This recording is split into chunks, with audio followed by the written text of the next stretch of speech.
Good morning students. जैसा कि last lecture में हमने देखा था, हमने लास्ट लेक्चर में एक्सरसाइज 3.1 के कुछ क्वेश्चंस की बात की थी। उसमें से पहला क्वेश्चन हमको ये दिख रहा है जहाँ पे 10 स्टूडेंट्स की बात की थी हमने, और गर्ल्स जो कि 4 मोर वाला क्वेश्चन, जैसा कि आपको याद होगा 2 इक्वेशन इस टाइप के करके हमको मिल पाए थे। तो इस क्वेश्चन और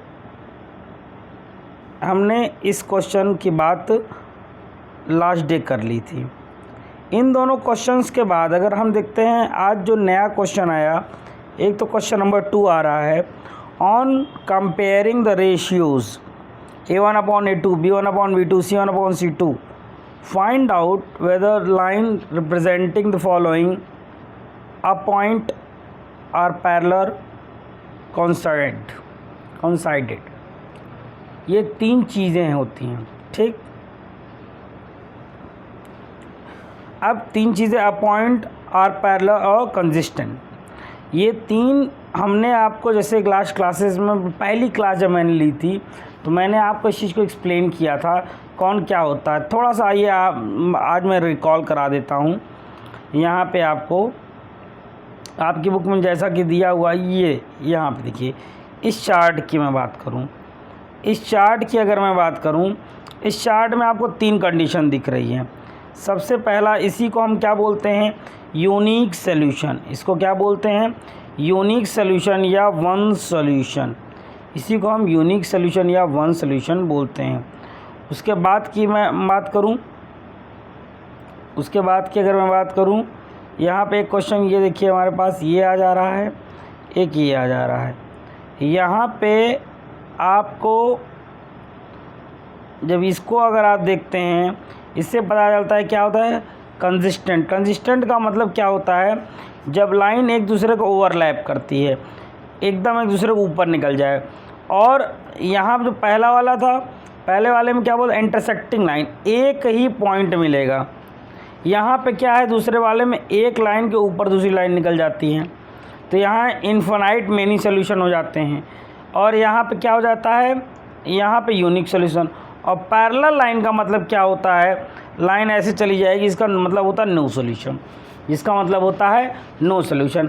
अब इस तरह का क्वेश्चन सॉल्व करने के लिए हमको सिर्फ और सिर्फ एक चीज़ करनी होती है, A1/A2 नॉट इक्वल हो तो यूनिक, तीनों इक्वल हो मेनी, और 2 इक्वल, तीसरा नॉट इक्वल तो नो सोल्यूशन। ये 3 चीज़ें हमको याद रखनी है, ठीक। और इन्हीं तीनों से हम अपने इस एक्सरसाइज के बाकी क्वेश्चंस करेंगे। आइए एक्सरसाइज पे आते हैं हम। यहाँ पे अगर आप देखिएगा, सेकंड क्वेश्चन और थर्ड क्वेश्चन आपको दिख रहा होगा। अब सेकंड क्वेश्चन की मैं बात करूँ, यहाँ पे सेकंड का पहला ये वाला क्वेश्चन, अगर अब आप यहाँ इक्वेशन में अगर ध्यान देंगे, 5x - 4y + 8, 7x + 6y - 9। अब यहाँ आप A1/A2 निकालिए। आप A1/A2 जब निकालेंगे तो 5/7 आ गया। इसी तरीके से B1/B2 निकालेंगे, -4/6 आ गया।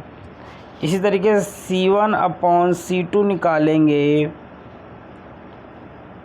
8/-9 आ गया। अब आप जब तीनों निकाल ले रहे हैं, जब आप यहाँ पे देखिए 5/7 आया, यहाँ पे -4/6 आया, यहाँ पे आपको 8/-9 आया, तीनों नॉट इक्वल दिख रहे हैं, तीनों नॉट इक्वल दिख रहे हैं। जब तीनों नॉट इक्वल दिख रहे हैं तो अभी आपने क्या देखा, यहाँ पे जब तीनों नॉट इक्वल मतलब पहला ही दोनों नॉट इक्वल हो गया। और जब 2 नॉट इक्वल होते हैं तो हमारे पास फॉर्मूला क्या है, A1/A2 not equal to B1/B2, they have a unique solution या a point solution, one solution. क्या हो जाएगा, वन सोल्यूशन। इसका क्या हो जाएगा, हमारे पास वन सोल्यूशन हो जाएगा। वन सोल्यूशन सिर्फ हमको यहाँ पे मिल रहा है, वन सोल्यूशन, ठीक। इस तरीके से हो जाएगा। अगर आप इसी तरीके से दूसरा क्वेश्चन ध्यान दीजिए, सेम लॉजिक पे दूसरा क्वेश्चन, ये वाला क्वेश्चन। अब यहाँ पे भी आपको सिर्फ क्या ध्यान देना है, A1/A2 क्या है देखिएगा, A1/A2 इज इक्वल टू 9/18। ठीक, अब यहाँ पे B1/B2 क्या हो जाएगा, 3/6। तीसरा C1/C2 12/24। अब यहाँ देखिए तीन चीज़ें मिल गई, कैसे लेते हैं अब आप समझ गए होंगे। पहले इक्वेशन को A1 B1 C1, फिर A2 B2 C2। अब जो पहले लेक्चर से देख रहा है उसको दिक्कत नहीं होगी, अगर आप बीच में देख रहे हैं तो पिछले लेक्चर से देख के आइए, क्योंकि थोड़ा सा मैं बहुत बड़े लेक्चर नहीं बनाता हूँ आपके लिए, बस इतना 10-15 मिनट का वीडियो रहता है। 10-15 मिनट के वीडियो में आपको बहुत ज़्यादा दिक्कत नहीं होती है, आप चाहें तो एक बार में बैठ के दे सकते हैं, लेकिन 10-15 मिनट की वीडियो इसीलिए लेके आता हूँ कि आपको कभी दिक्कत ना हो। तो ये तीन देखिए 9 यहाँ कट जाएगा, ये 1/2 आएगा, ये भी कट जाएगा 1/2, ये भी कट जाएगा 1/2। अब जो तीनों इक्वल हो गए तो मैं भी पीछे आपको दिखा के क्या आ रहा था, जब तीन का तीनों इक्वल हो जा रहे हैं तो वहाँ पे इन्फिनाइट मेनी सॉल्यूशन होगा। जहाँ पे तीन का तीनों इक्वल हो जाएंगे, A1/A2 B1/B2 C1/C2, ठीक, तो तीनों हो जाएगा। अब इस तरीके से आपको ये चीज़ कर लेनी है। अब अगर आप ध्यान दीजिए तो मुझको नहीं लगता कि ये क्वेश्चन भी आपको कराने की आवश्यकता है, सेम इसी तरीके से है। इसमें थर्ड के फर्स्ट में भी अगर आप देखिए वही क्वेश्चन, बस यहाँ पे A1 B1 C1 A2 B2 C2 A1 B1 C1 A2 B2 C2। उसी तरीके से ये फ्रैक्शन वाला भी है, कोई भी दिक्कत तो नहीं है, बस A1 B1 C1 A2 B2 C2 निकालिए आप, A1 B1 C1 A2 B2 C2 यहाँ पे आप निकाल लेंगे, और निकाल के आप बता सकते हैं उस इक्वेशन का नेचर कैसा है, उस इक्वेशन का नेचर कैसा है, आसानी से आप बता ले जाएंगे। आइएगा इसके आगे की बात करते हैं। ये क्वेश्चन नंबर 4 आइए देखते हैं क्या कह रहा है, समझते हैं। Which of the following pair linear equation are consistent, inconsistent, if consistent obtain the solution graphically. सबसे पहली बात तो ये है कि हमको इसमें निकालना है कि इसका कैसा A1 A2 B1 B2 C1 C2 वाला सिस्टम है। पहली बात A1/A2 निकालिए, B1/B2 निकालिए और C1/C2 निकालिए, ठीक। अब अगर ये कंसिस्टेंट का मतलब क्या हो जाता है, यूनिक सॉल्यूशन। तो कंसिस्टेंट है तो वहाँ पे हमको क्या करना पड़ेगा, हम इसको सिर्फ और सिर्फ सॉल्व करके, कैसे सॉल्व करके, ग्राफ वाला कैसे सॉल्व करेंगे, हम ग्राफ वाला सॉल्व करेंगे। यहाँ ये देखिए, यहाँ पे ये था, हमको ये मिल रहा था, देखिए इंटरसेक्टिंग लाइन वगैरह, ये तीन हम पढ़ के आए हैं, इसी से हमको निकाल लेना है। और जब हम निकाल लेंगे तो उसके बाद, निकालने के बाद इससे जो भी मिलेगा हम उसको ग्राफिकली सॉल्व करके क्या निकालेंगे, हम कंसिस्टेंट मतलब यूनिक सॉल्यूशन, वहाँ से हम सॉल्व करके एक वैल्यू निकालने का प्रयास करेंगे, ठीक। वहाँ से आ जाएगा, ठीक, ये हो जाएगा आपका यहाँ पे।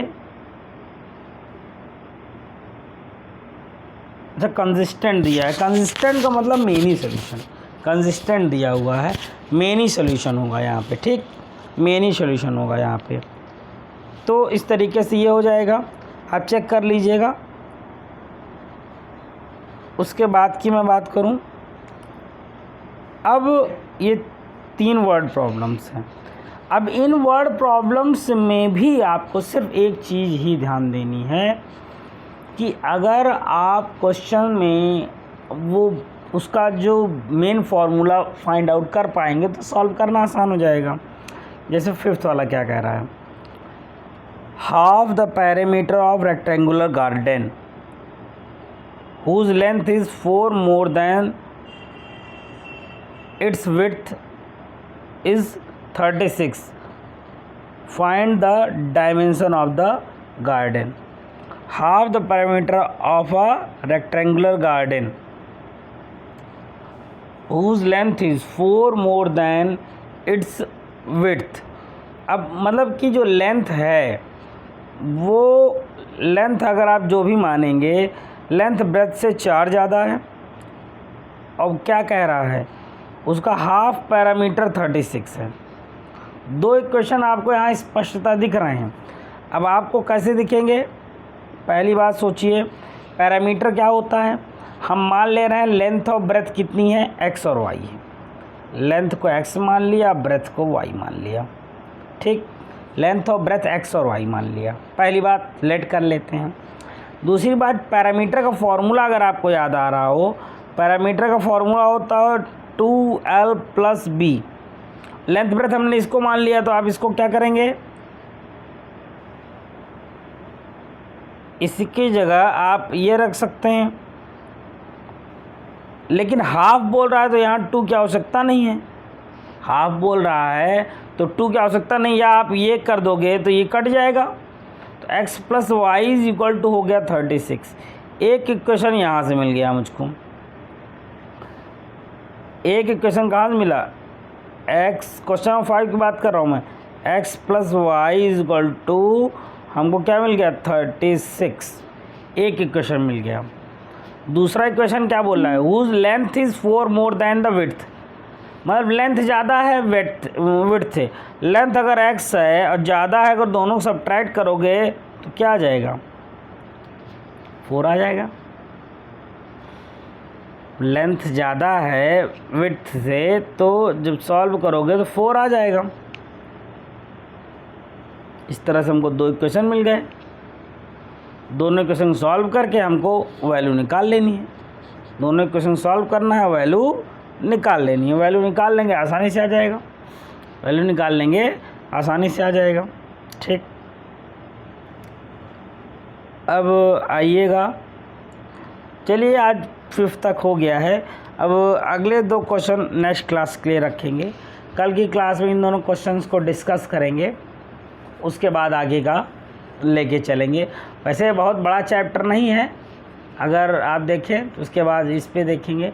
वो 2 क्वेश्चन के बारे में कल बात करेंगे, फिर आगे इसको देखेंगे। So guys, thank you for today.